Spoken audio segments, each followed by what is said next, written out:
तो कैसे हो दोस्तों। आज हम बात करने वाले हैं एक नई मूवी के बारे में जिसमें एक लड़का है मार्क और ये एक टाइम लूप में फंस चुका है। मार्क हर रोज एक ही दिन जी रहा होता है तो उसको एक एक चीज़ों के बारे में पहले से ही पता होता है। वो अपने पापा को क्रॉसवर्ड सोल्व करने में भी हेल्प करता है, अपनी बहन के लिए ब्रेकफास्ट बनाता है। सड़कों पर घूमते हुए वो लोगों से ऐसे बात कर रहे होते हैं जैसे वो सब कुछ जानता है और सब कुछ होने से पहले ही उनको बता देता है। जैसे एक बंदा अपने गाड़ी की चाबी ढूंढ रहा होता है तो वो उसको बता देते हैं कि वो उसके बैग में है। एक लड़की रास्ता गुम हो गई होती है तो वो उसके पूछने से पहले ही उसको डायरेक्शंस बता देता है। जब वो अपने दोस्त के साथ बैठा होता है तो उसका दोस्त गेम खेल रहा होता है और जैसे उसका प्लेयर मरता है तो वो रीजनरेट हो जाता है। उसी टाइम पे मार्क अपने दोस्त को कहता है कि अगर असलियत में ऐसा होता तो कैसा लगता, क्योंकि वो उसको डायरेक्टली नहीं बता सकता टाइम लूप के बारे में, तो वो उससे इनडायरेक्टली बात करता है इस बारे में। तो वहाँ पे उसका दोस्त कहता है कि ये तो काफ़ी कूल चीज़ है और बहुत ही अच्छा रहेगा, लेकिन मार्क यहाँ पे कहता है कि अगर कोई इंसान एक ही चीज़ रिपीट करता रहेगा तो वो बोर हो जाएगा, इसमें कुछ भी एंटरटेनिंग नहीं है। और जैसी रात के 12 बजते तो वो सारी चीज़ें दोबारा से रिपीट होने लगती हैं। लेकिन अगले दिन एक इंटरेस्टिंग चीज़ होती है। उसको पता होती है कि एक लड़की बॉल लगने से पानी में गिरने वाली है और जैसे वो उसको बचाने के लिए पहले से ही खड़ा होता है तो एक लड़की बीच में आकर बॉल पकड़ लेती है। तो वो हैरान हो जाते हैं कि ऐसे कैसे हो सकता है, और वही लड़की सेम रेस्टोरेंट्स के अंदर $100 के नोट छोड़ के जा रही होती है। तो उसका पीछा करता है और उससे बात करता है तो उसको पता लगता है कि उसका नाम होता है मार्गरेट और वो भी इसकी तरह इस टाइम लूप में फंस चुकी है और वो भी इस एक दिन को बार बार रिपीट पे जी रही है। फिर उसके बाद मार्क और मैग्रेट दिन की सारी परफेक्ट चीज़ों को नोट करने लगती हैं, जैसे कि किसी इंसान की पैंट उतर गई या फिर दूसरी तरफ कोई कुत्ता किसी इंसान का फ़ोन लेके भाग गया। और जैसी रात के 12 बजते हैं तो मार्क का दिन वापस से रिपीट करने लगता है। इस बार वो बहुत ही अजीब हेयर स्टाइल बनाता है और मार्गरेट को उसकी फ़ोटो भी भेजता है। वो उससे बात करने की कोशिश करता है लेकिन मार्गरेट उसको ज़्यादा भाव नहीं दे रही होती।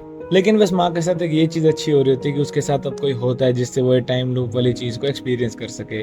और फिर ये दोनों रोड पे और इधर उधर घूम रहे होते हैं और ये स्ट्रेंज चीज़ों को नोटिस कर रहे होते हैं, जैसे कि एक टर्टल की वजह से ट्रैफिक रुका हुआ होता है, बहुत ही बूढ़े लोग बैठ के चेस खेल रहे होते हैं और एंजॉय कर रहे होते हैं, और वही एक दूसरी तरफ एक इंसान बैठे हुए पीछे से एक वैन ऐसा सिग्नल बना देते हैं जो कि काफ़ी अजीब चीज़ है।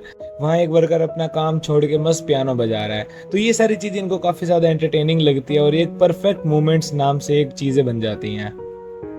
मार्गरेट यूजुअली अपने बातों में एक जरेड नाम के बंदे का बार बार इस्तेमाल कर रही होती है।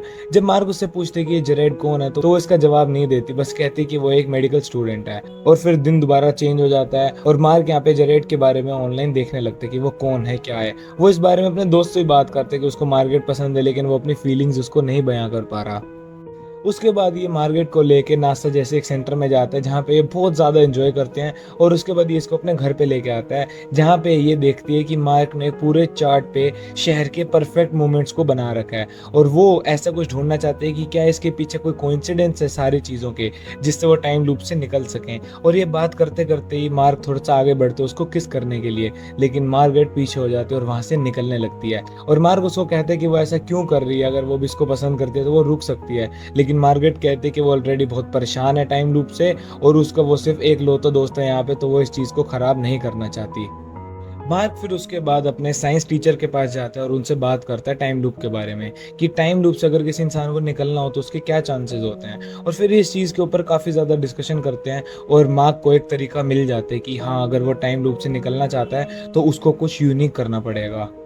उसके बाद मार्क मैग्रेट को बोलता है कि यहाँ से निकलने का उनके पास एक ही रास्ता है कि उनको एक दूसरे शहर में ट्रैवल करके जाना पड़ेगा जिससे टाइम लूप टूट जाए। और उसके बाद ये दोनों फ्लाइट बुक करा के वहाँ से निकलने लगते हैं, लेकिन रास्ते में ही मार्गरेट वहाँ से गायब हो जाती है तो मार्क को अकेले ही अपने शहर से दूसरे शहर जाना पड़ता है। और जैसे वो लाइन को क्रॉस करता है तो दोबारा से मार्क रात को 12 बजे अपने घर के अंदर उठ जाता है। लेकिन इस बार चीज़ें कुछ अलग हो रही होती हैं, जो चीज़ें रूटीन में होती हैं उससे थोड़ी सी डिफरेंट होती हैं। कि सुबह उसकी बहन हमेशा उससे उल्टे बोलती थी लेकिन आज वो बहुत शरीफ रहती है। वो अपने पापा से बहुत आराम से बात करके वहाँ से निकल जाता है, वो रैंडम स्ट्रेंजर्स को पैसे देने लगता है और सारी चीज़ें थोड़ी सी ईजी लगने लगती हैं। और वहाँ पे हम देखते हैं कि मार्गरेट एक हॉस्पिटल में, क्योंकि उसकी मम्मी वहाँ पे एडमिट है, और वो जो जरेड नाम का बंदा होता है वो एक मेडिकल स्टूडेंट होता है जो इस हॉस्पिटल में इसकी मम्मी के ऊपर ट्रीटमेंट कर रहा होता है।